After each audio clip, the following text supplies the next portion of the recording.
Riles ng PNR, muli pa bang mabubuhay?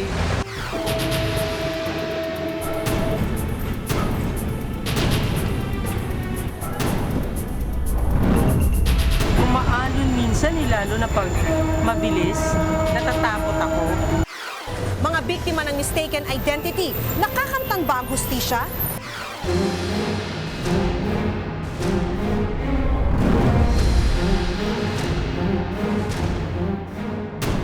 Ang asawa ko na ang bait-bait. Para lang pinatay lang siyang yung pig ba niya. Barilin mo lang ganyan. Isyong malalim at makabuluhan. Buong tapang na binusisi at binantayan dito sa Reporter's Notebook. Transportasyong simbolo raw ng pag-unlad ang tren. Pero ang isa sa pinakaunang riles sa Asia, unti-unti nang napag-iwanan. May babalik pa ba sa dating sigla nito ang operasyon ng PNR?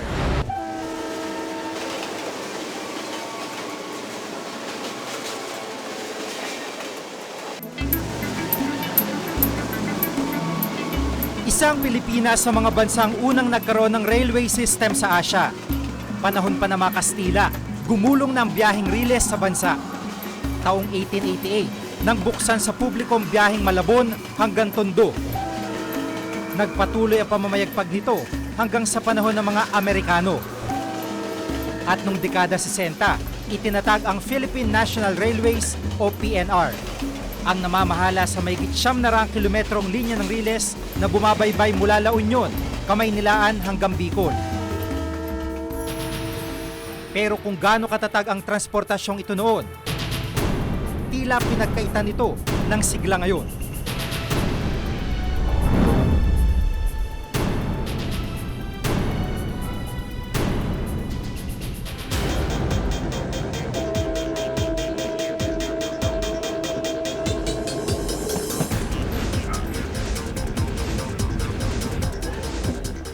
Mahigit isang dekada na mula nang huli ako makasakay ng tren ng PNR. Sa biyaheng ito, nakasabay ko si Dita, isang government employee. Tuwing papasok sa trabaho, madalas sa tren ng PNR daw siya sumasakay. Kung sasakay ka kasi ng kung mag-jeep ka tapos mag-LRT ka, iikot ka. While dito, diretso lang. Paglabas mo sa may DOST, malapit lang sa may Bigutan Park, sasakay ka na dito, tapos diretso ka ng pauwi. Sa bawat sakay ng tren, saksi daw siya sa mga problemang kinakaharap ng transportasyong ito. Umaalon minsan, lalo na pag mabilis, natatakot ako. Gandahan lang nila yung train itself, na medyo comparable naman dun sa isa. Kahit hindi na siya aircon, yung maging mas malinis, lalo na sa mga upuan. Napaglumaan man ng panahon, sa tren pa rin sumasakay si Dita at ang iba pang parokyano. Mura pa masahe rito eh. Nakakamenos ka. Okay lang po kasi dito po diretso yung biyahe. Ito yung isa sa pinakaunang biyahe ng tren dito sa Maynila papuntang Alabang. Araw-araw may 4 na tren na bumabiyahe dun sa rutang yon. At medyo maalon yung biyahe dahil hanggang sa ngayon nire-rehabilitate pa rin tong riles at hindi pa nasasaayos yung dadaanan ng tren. 3 dekada ng konduktor si Dante. Sa tagal niya sa serbisyo, kabisado niya mga pagbabagong pinagdaanan ng tren. Dahil noon napakaraming biyahe noon. Madaming biyahe. Meron tayong biyaheng Carmona.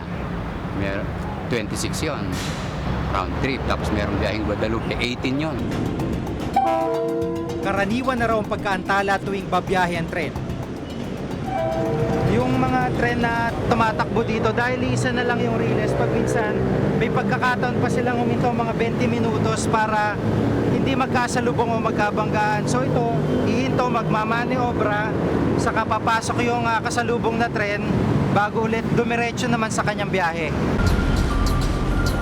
Taon-taon, tila patuloy ang paglobo ng pagkalugi sa operasyon ng PNR. Mula sa mahigit 100 milyong piso noong 2005 hanggang mahigit 500 milyong piso noong 2006. Ang karagdagang budget ng pamahalaan para sa operasyon nito noong 2007 ay umabot ng mahigit 1 bilyong piso.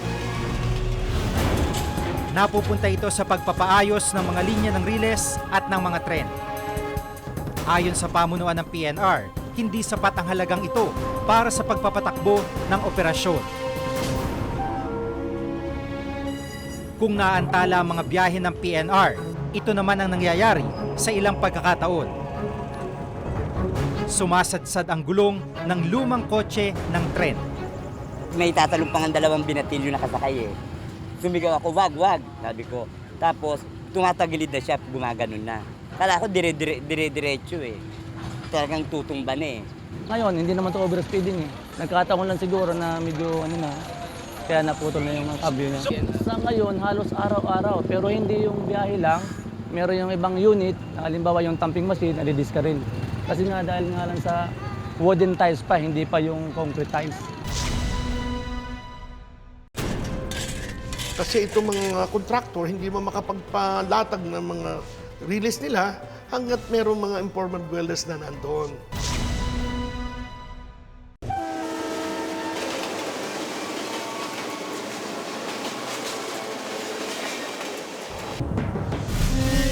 Malaking konsiderasyon ang kaayusan ng riles sa kaligtasan ng biyahe ng tren.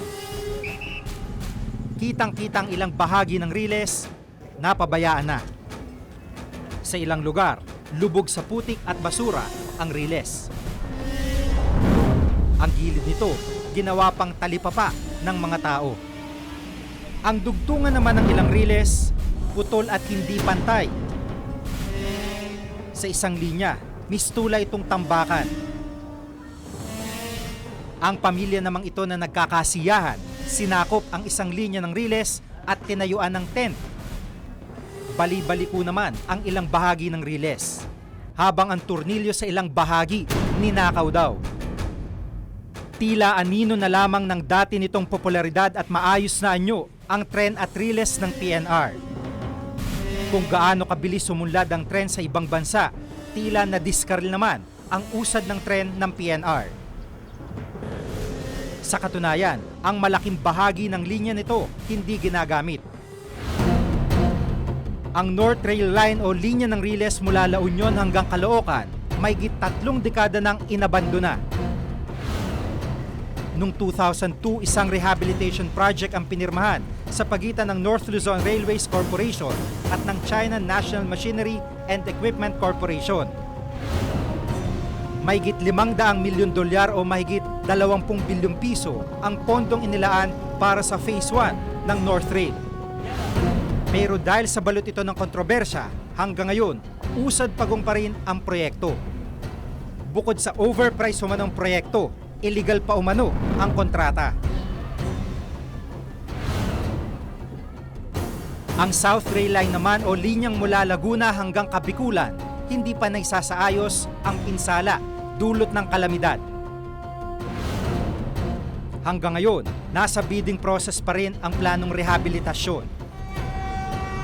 Sa ngayon, tanging ang linyang nagdudugtong sa North Rail at South lamang ang nagagamit.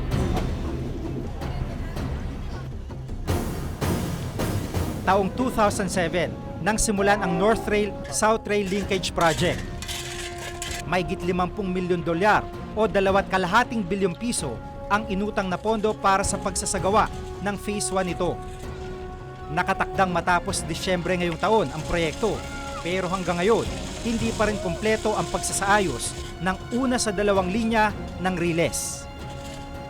Nagkamero kami ng delay sa relocation ng mga squatters.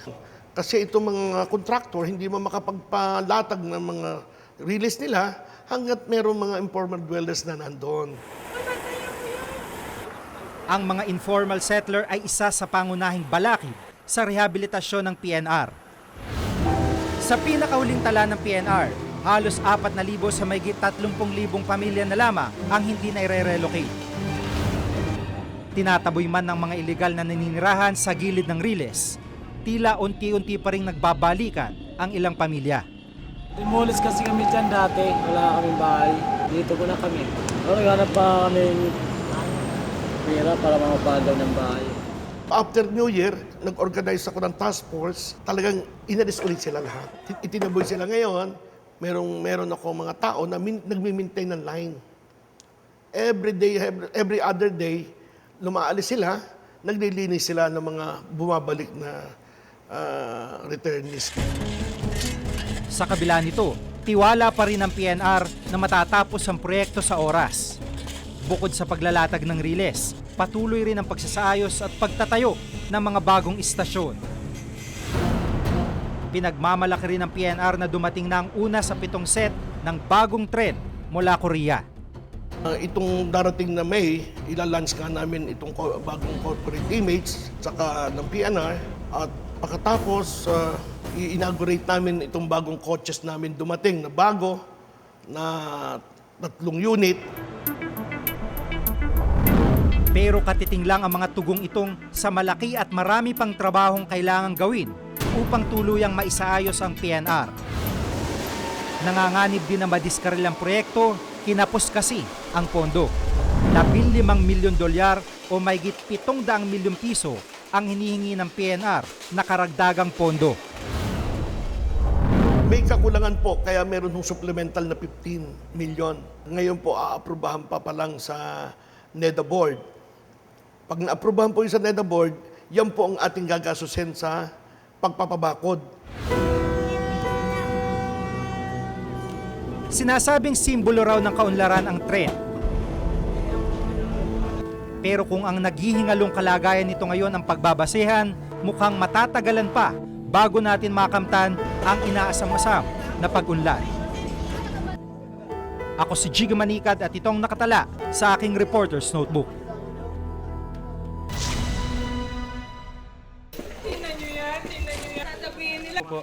Hindi nakala ni Lilian de Vera na ang gabing yun ang magiging pinakamalagim na gabi sa kanyang buhay. Ang asawa ko na ang bait-bait. Para lang pinatay lang siyang yung pig ba na barilin mo lang ganyan. 5 inosenteng sibilyan ang nadamay sa madugong shootout sa Parañaque noong Desyembre. Sigaw ng mga kaanak nila katarungan para sa mga mahal nila sa buhay. Kumusta na ang paggulong ng hustisya?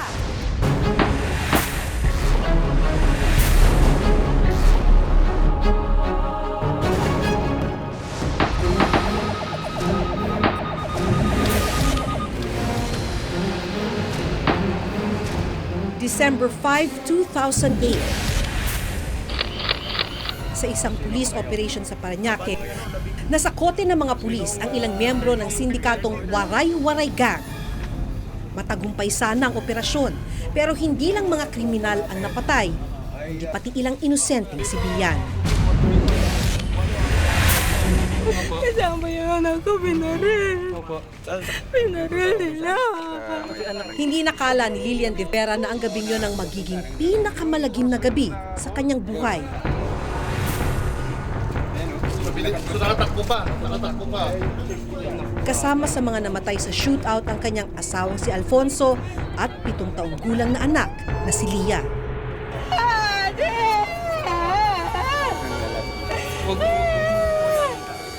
Ang asawa ko na ang bait-bait. Para lang pinatay lang siyang yung pig ba na barilin mo lang ganyan. Yung baboy na barilin mo na okay lang. Tao po yun eh. Wala ho siyang kalaban-laban sa kanila.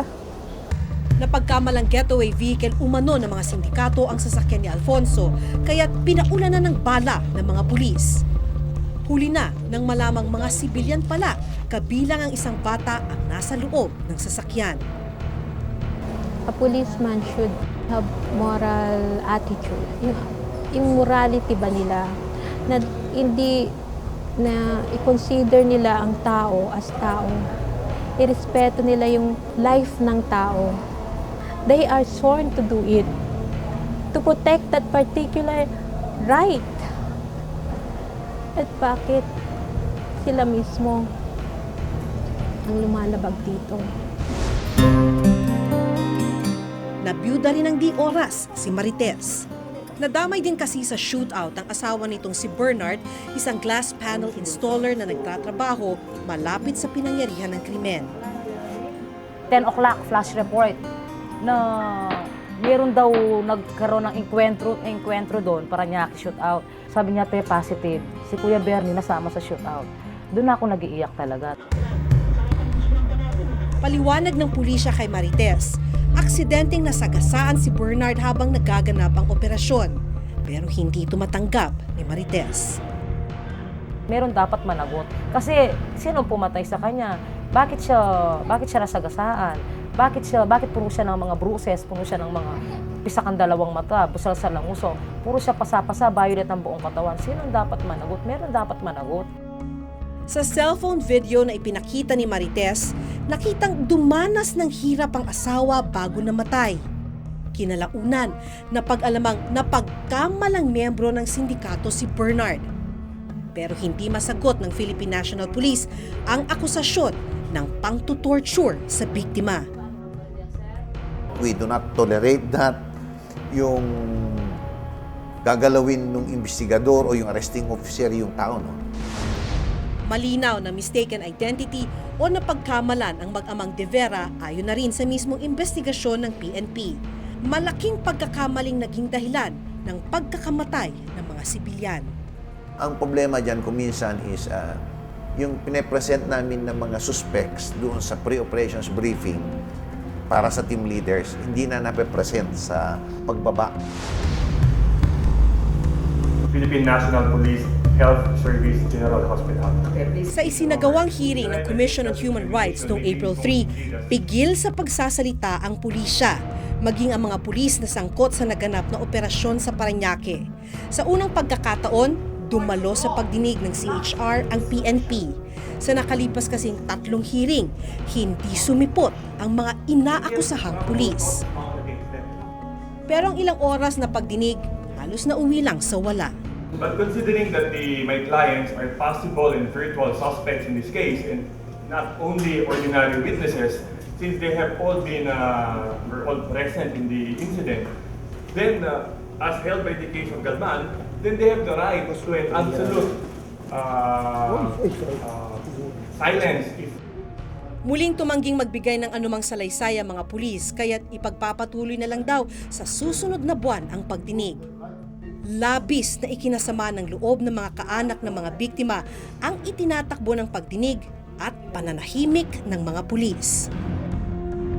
Are they psychologically okay? Are they trained okay? Paano ba sila tinitrain? Paano sila nakakapasok sa PNP with this kind of attitude? Para kay Marites, tila mas malayo pa raw ang tatahakin ng ipinaglalabang hustisya para sa asawa. Ito ang masakit kasi ang husband ko, siya lang inaasahan ko. Ako hindi pa ako pasado, preschool, ang sweldo ko 3,000 lang. So sabi ko, paano yung mga anak ko? Kung hindi ako lalaban, paano sila? Tapos ang kaso, wala pa rin hanggang ngayon. Hearing, 6 na hearing, wala pa rin malinaw sa hearing namin. Sabi ko parang malabo, talagang malabo. Bukod sa mga pangyayaring ito, mas ikinasasama pa ng loob ng mga kaanak ng mga nasawi ang tila magaan na parusang ipinataw sa mga nasangkot na pulis. Sa 50 pulis na kasama sa operasyon, 17 ang sinampahan ng kasong administratibo. Ayon sa PNP Internal Affairs Services, panandali ang nasuspinde ang mga sangkot na pulis habang isinasagawa ang investigasyon sa kanila. Pero aminado silang balik trabaho na o aktibo na uli sa serbisyo ang mga ito ngayon. They are on duty. We are still adhere to the presumptions of innocence. That's why we are now conducting hearing to determine whether they are guilty or not. Usually, kung may good impression dahil nahuhuli o napupugsa yung mga kriminal, ay buram-bura yan pag may nangyaring lumalabas na mayroon palang sinasabi nilang collateral damage. So, baliwala yon. Ang sakit-sakit ng mamatayan ka, mawalan ka ng mahal sa buhay. Pagkatapos mayroon pang denial, bago inaamin.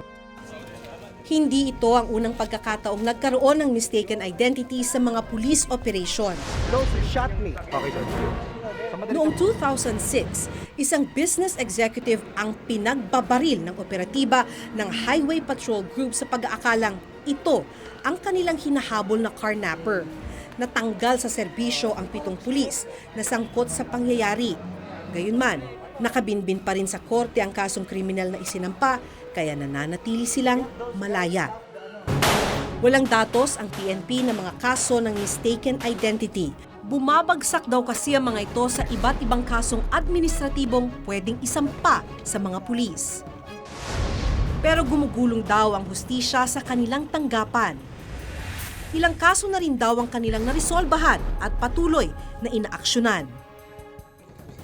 Gayunman, ang pagkakaroon ng kaso ng mistaken identity ay indikasyon ng mas mabigat na problemang taglay ng ahensya ng kapulisan. Sa ngayon, walang ibang magawa mga kaanak ng mga biktima sa Parañaque shootout noong Disyembre, kundi ang makipaglaban para sa hustisya para sa kanilang mga mahal sa buhay. Kung ganun lang mga polis. Like example, yung nangyari din po sa EDSA, then hindi po tayo safe. Hindi po tayo safe lumabas. Wala pong safe na tao kung may mga ganyang pulis. Nagka-trauma yung bunso ko dahil pag nakakita ng naka-uniforme, ang sabi niya, paglaki niya, gagantihan niya. Which is ayoko naman yun dahil bata pa sila, parang namulat sila sa ganok. Nakalulungkot na ilan sa mga pulis na sangkot sa mga kaso ng mistaken identity, bagamat nakapatay, ay nananatiling malaya o di kaya'y nasa serbisyo pa. Kaya mga biktimang tulad nila Lilian at Marites, tama lang na matapang na ipinaglalaban ang katarungang matagal nang ipinagkait sa kanila. Ngunit hanggang kailan kaya mananatiling tila walang ngipin ang batas kapag mismong mga alagad na ng batas ang nasasakdal? Ako si Maki Pulido at ito ang nakatala sa aking Reporter's Notebook.